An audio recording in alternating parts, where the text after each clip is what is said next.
Hello. On the occasion of the Teachers' Day, when a group of students of my alma mater, Utkal University, asked me to give some message to the students,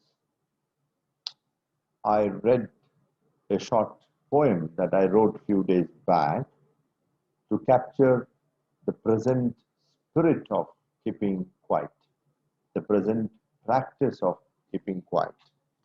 But before I read out the poem, I should also confess that this poem is influenced by my reading of a confessional prose by the German by a German pastor Martin Niemöller when he said, "First they came for."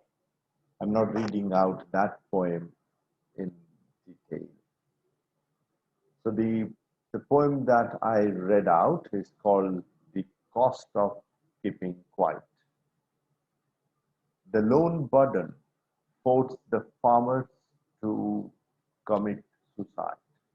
The lone burden forced the farmers to commit suicide. I kept quiet. I am not a farmer. I kept quiet. I am not a farmer.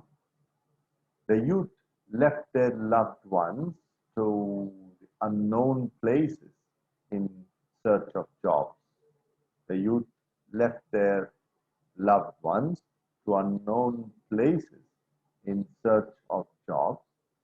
I kept quiet. I am not a jobless. I kept quiet. I am not a jobless. The digital divide forced many young girls and boys to stop their studies.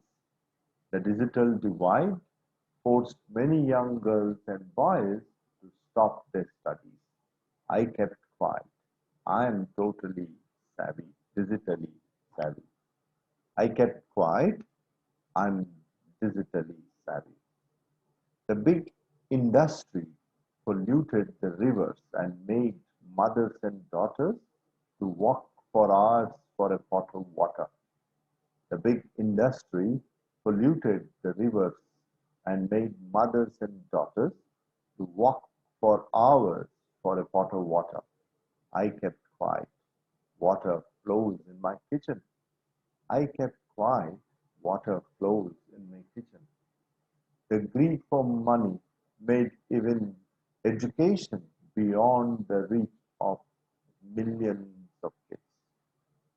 The greed for money made even education beyond the reach of millions of kids. I kept quiet.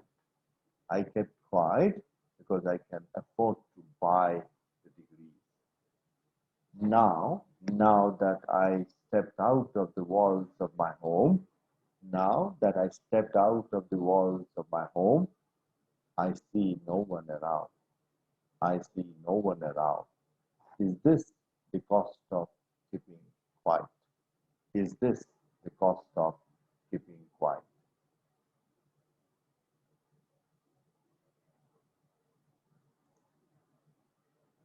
Thank you.